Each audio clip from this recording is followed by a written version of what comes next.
Back to the show.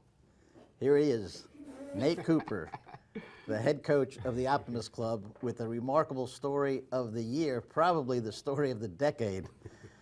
In our Rocky Mountain Little League program, this team started the season with a whole bunch of new players from the previous year. They went 2-9, unfortunately, during the season. 2-9, Nate. Man, what you talking about? It was tough. And here's some of the players behind us. It was a very challenging season. Had a lot of talent on the team when we drafted it, but it didn't come to fruition until later on in the season. But I'm really proud of these guys. The last 4 games, they was monsters, man. They was beating the crap out of everybody.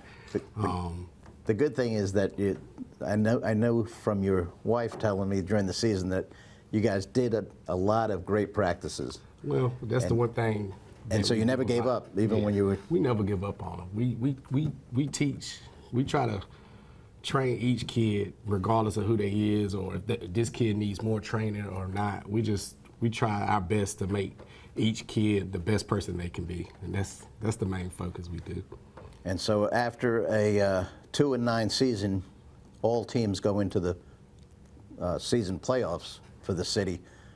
But in your case, you had to play a play-in game in order to continue into the playoffs. So you were the last seed in the tournament, with a tournament that was going to consist of a Pizza Inn team that went undefeated the entire season, 11-0, right, versus the Optimist Club, which was 2-9. You go into the playoffs, you win that first playoff game against a higher seed team, because you were the 5 seed, they were the 4 seed. And we probably went against tradition where you start your number 1 pitcher going against that 1 seed, but we went with our number 2 pitcher, and it worked out better for us because in the first game we went with our 2 pitcher, and then we had our number 1 pitcher available. PCN game.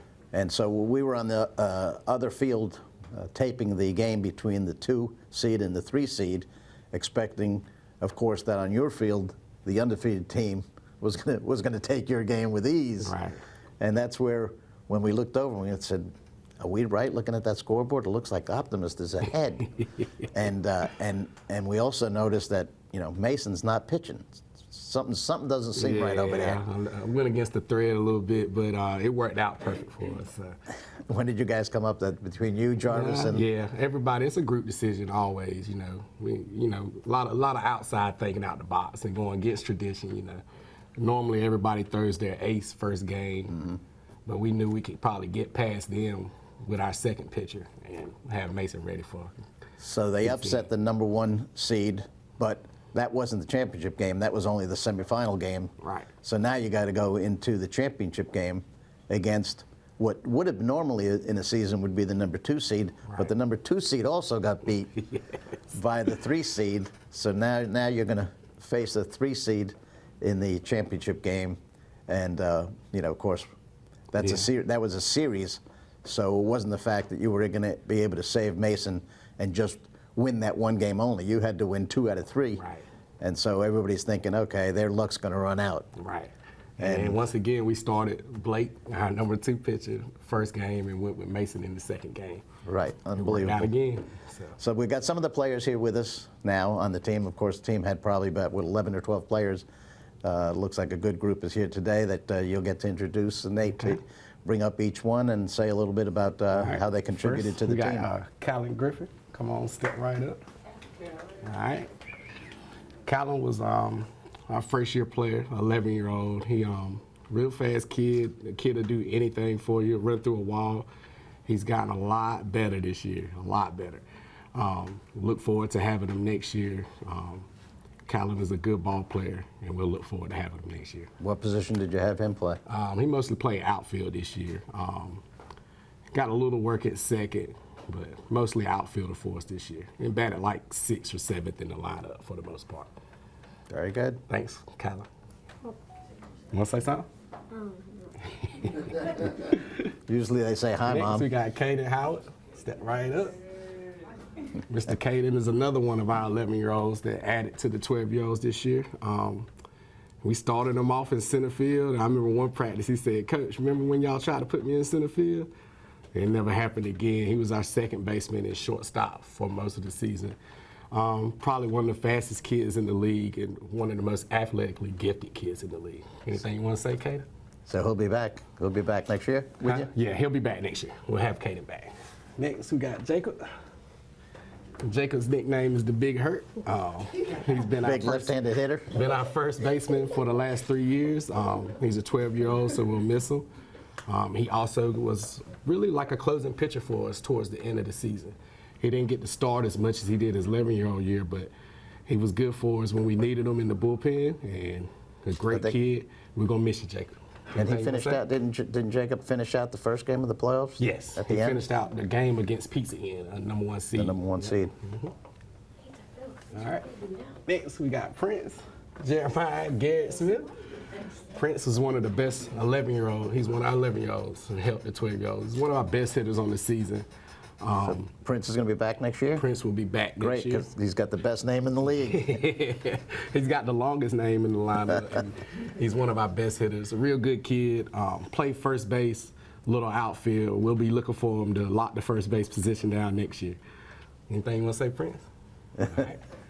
And next we got Tristan Harvey. Step up, Tristan. Tristan, another 11-year-old to add to the 12-year-olds. Tristan, he was pretty much one of our best defensive players on the year. He played a lot of different positions on the season. He pitched, he catched. He was a good hitter, good teammate. We really, really need him to come back next year, be a part of the core that we got. Thank you for your contributions, Tristan. Anything you want to say? Nope. All right.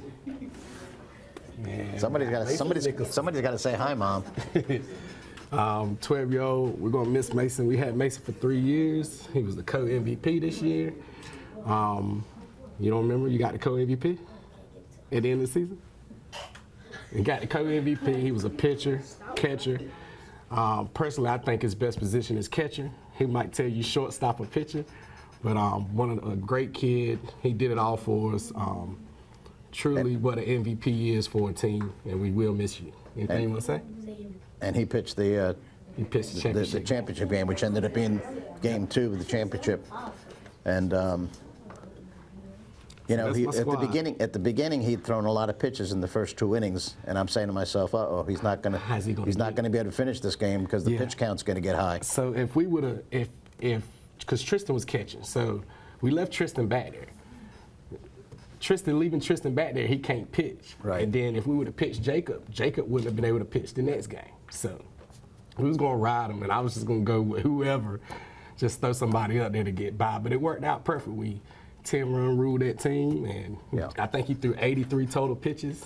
Too short. Yeah, too short of having to be taken out of the game. Yeah. And really, it was the bats that came alive to do the 10-run rule, because without the 10-run rule, you would have had to come up with another pitcher. They're hitting. And then we only had 8 kids in that last game, too. I mean, that was like a kind of an advantage and a disadvantage. But the bats really woke up. Where we was going from averaging probably 6, 7 errors a game, we went to like 2 or 3 during the postseason run. Really, the last 10 games of the season, we was in every game. We started to hit the ball and make less errors. But, yeah, the bats and the pitching was very dominant in that playoff stretch. And you mentioned that you had to play with the 8 players, so there were 2 of the guys that had to cover the entire outfield. Yes. How'd you make that decision as to who you'd be out there? We had Callan and a kid named KJ, Christian Jones. 2 of our fastest kids, well, not as fast as Caden, but 2 of our fastest kids. But they had a lot to cover in the outfield. And I don't think only 1 ball got out there during that whole game. Yep. And so did Jarvis, your assistant coach, I noticed that mostly he'd go out to talk to the pitchers. Yeah, I know he went out in that one game that Mason was pitching. Yeah, Jarvis was pretty much calling all the pitches for the most part of the season, unless I had to, tone him down or dial him back in. And he's just good with the kids. Derek, which is Mason's dad, we've had him for 3 years. He's a great assistant coach too. Great for the kids. He's in the dugout, keeping them ready. Comes to practice, help them out. We spend a lot of time and dedication with this practice for these kids, and we just want to see these kids get better. And, very proud of them. They brought me my first city championship. Yeah, and with a bunch of 11-year-olds contributing too, which Yes. is usually Without them, not the case. I tell everybody, without them 11-year-olds, we don't win this championship this year. So they're a big part of this team. And also, I saw that during the year you actually did stuff with the kids other than just the Yes. practices. So we start off every season. We try to create like a family environment and get everybody comfortable, break barriers. Whether you white, black, Hispanic, we don't care about that. We want to make it a family. So we take them bowling. Some of the kids play basketball and stuff, but they got a lot of different stuff going on. So they miss that bowling.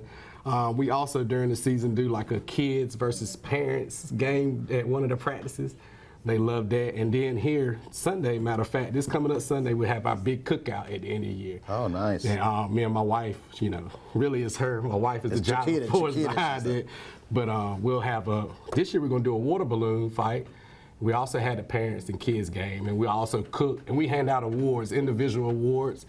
My wife goes to Spates and gets trophies and stuff like that. So they'll get awards and stuff. We always try to recognize the kids every year. And that chemistry comes to be very important during the playoff time. It took them a while. During playoff time, you got tension, you got pressure. It took them a while to buy in. I don't think they were listening to us too much in the beginning, but once they started to see that they could actually beat anybody, they took it to another level. So you all think you got a good coach? Yes, sir. See, there it is, unanimous. Thanks, guys. You also had some success with the All-Star team. Last year, you had a tremendous All-Star team, right? Yeah, 2024 SWAC championship team. We went 4-0, and we beat everybody 10-0. The 2023 SWAC championship team, we made it all the way to the championship game and lost. So they had to beat us twice because it's a double elimination tournament. Mm-hmm. We end up winning that. So we brought it back to Rocky Mountain in 2023. It had been 13 years since we won the SWAC.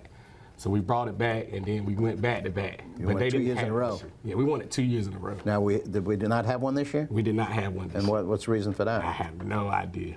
They in the Tar Heel right now. Tristan and Mason is on that team. They lost in the district, but they're in the Tar Heel, and they're making it to the States. They won the district, so now they're going to Boone, next week, guys?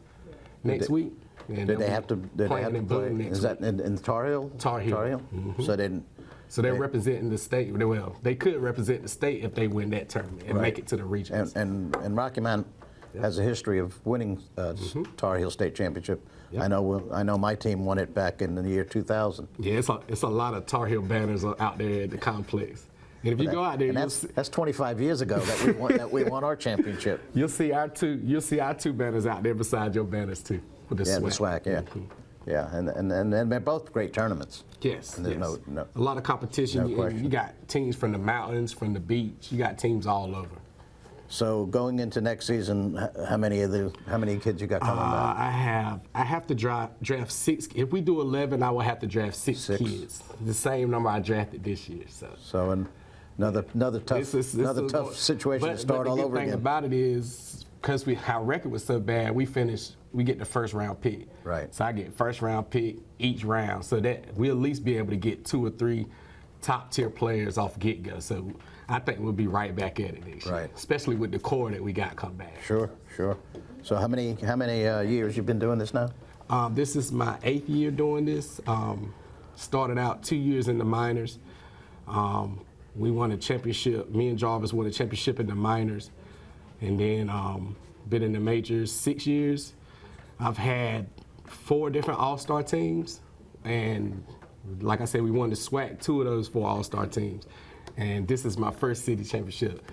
The next step is to try to get an all-star team and beat Greenville in the district. That's the next step. That's a huge step. We've been trying to do that for 25 years now, to beat Greenville. Right. That's a tough chore. Right. So you're going to continue to coach I'm not going nowhere no time soon. Like I told my wife, I got a whole another 3 years now, because if we can get a 10-year-old, that's 3 years I got her. So for at least another 3 years for right now. And certainly that's the way to build a team, is to stay with the new players that you draft, especially if you've got some 10-year-olds, because you can build around them.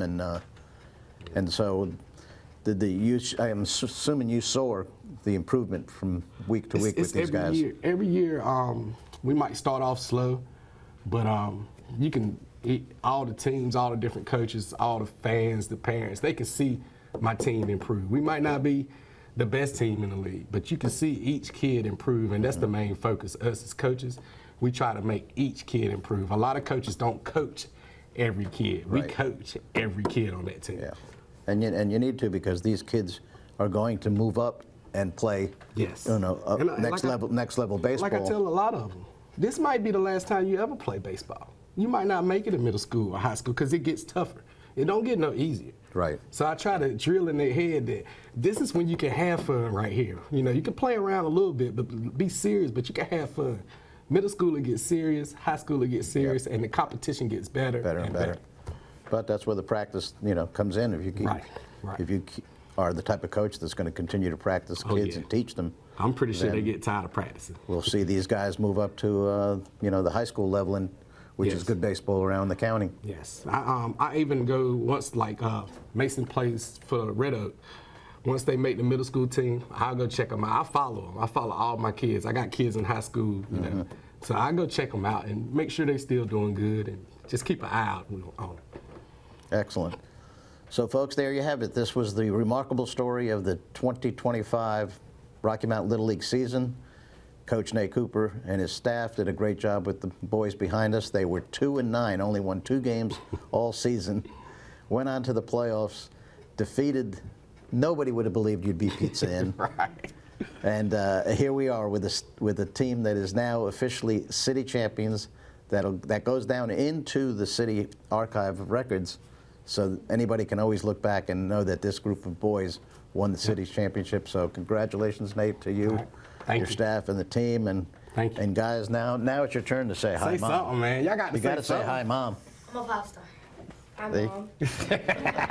Mom. Somebody. Say hey to your mom, dad. Hello, people. There you go. There you go. All right, folks, we're going to break for commercial, and then at the top of the hour, 8 o'clock, we'll be back with Philip Davis. Will handle the show for the last hour. And Nate, it's been a pleasure having you All right. Thank you, Rich. on the show. Coach. All right. Thank And you. good luck next year, guys. All right. All right.